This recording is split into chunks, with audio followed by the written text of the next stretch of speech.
بسم اللہ الرحمن الرحیم۔ السلام علیکم ورحمۃ اللہ وبرکاتہ۔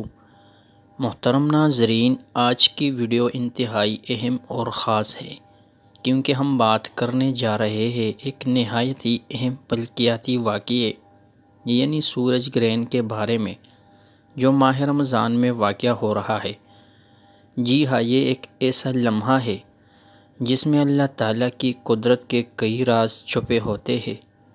آج ہم آپ کو وہ 3 خاص اعمال بھی بتائیں گے جو اس وقت میں ضرور کرنے چاہیے تاکہ آپ بڑی سے بڑی پریشانی سے نجات پا سکیں اور اللہ کی رحمتوں کے حقدار بن سکیں۔ محترم ناظرین، سورج گرہن ایک غیر معمولی فلکیاتی واقعہ ہے جو اسلامی نقطۂ نظر سے بھی نہایت اہمیت کا حامل ہے۔ احادیث میں ذکر ملتا ہے کہ سورج اور چاند کے گرہن کو اللہ تعالیٰ کی نشانیوں میں شمار کیا گیا ہے۔ اس وقت ہمیں خاص طور پر استغفار اور اللہ کی طرف رجوع کرنا چاہیے کیونکہ یہ ایک ایسا لمحہ ہوتا ہے جس میں اللہ کی طرف سے آزمائش بھی ہو سکتی ہے اور رحمتوں کے دروازے بھی کھل سکتے ہیں۔ تو بنا وقت ضائع کیے شروع کرتے ہیں کہ وہ 3 کام کون کون سے ہیں۔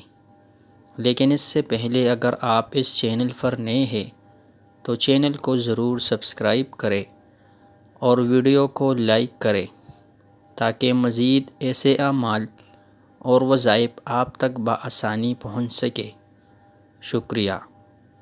تو ناظرین، رمضان میں خطرناک سورج گرہن کے دوران وہ 3 کام کون کون سے ہیں؟ نمبر 1، سورج گرہن کے وقت نفل نماز پڑھنا سنت نبوی صلی اللہ علیہ وسلم ہے۔ نبی کریم صلی اللہ علیہ وسلم نے سورج گرہن کے موقع پر 2 رکعت نماز کسوف ادا کرنے کا حکم دیا ہے۔ یہ نماز عام نوافل سے کچھ لمبی ہوتی ہے اور اس میں خشوع و خضوع سے اللہ کے حضور گڑگڑانے کی تلقین کی گئی ہے۔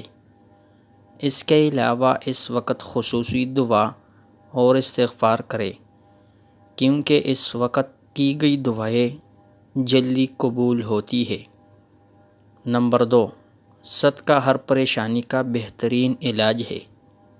اس وقت جو بھی استعداد ہو وہ اللہ کی راہ میں دے، چاہے وہ کسی غریب کو کھانا کھلانا ہو، کسی یتیم کی مدد ہو یا کسی مسجد میں چندہ دینا ہو۔ حضرت محمد صلی اللہ علیہ وسلم نے فرمایا کہ صدقہ بلاؤں کو ٹالتا ہے اور اللہ کی رحمت کو قریب لاتا ہے۔ اگر آپ کسی بھی قسم کی پریشانی میں مبتلا ہے تو اس وقت صدقہ ضرور کریں۔ نمبر 3، یہ وقت قرآن کی تلاوت کے لیے سب سے زیادہ برکت والا ہوتا ہے۔ سورج گرہن کے دوران سورہ یاسین اور سورہ رحمان کی تلاوت کریں اور اللہ سے اپنے گناہوں کی معافی طلب کریں۔ سورہ یاسین کو قلب قرآن یعنی قرآن کا دل کہا جاتا ہے اور یہ مشکلات کو حل کرنے میں مددگار ثابت ہوتی ہے۔ اسی طرح سورہ رحمان اللہ کی رحمتوں کا دروازہ کھولتی ہے اور زندگی میں برکت اور آسانی لاتی ہے۔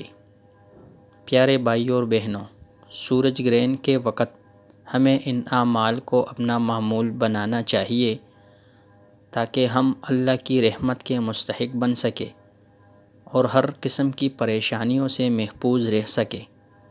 محترم ناظرین، اگر آپ کو ہماری یہ ویڈیو پسند آئی تو اسے لائک کریں اور زیادہ سے زیادہ شیئر کریں اور ہمارے چینل کو سبسکرائب کرنا نہ بھولیے۔ اللہ ہم سب کو اپنے حفظ و امان میں رکھے۔ آمین ثم آمین۔ اگلی ویڈیو تک اجازت چاہتے ہیں۔ السلام علیکم ورحمۃ اللہ وبرکاتہ۔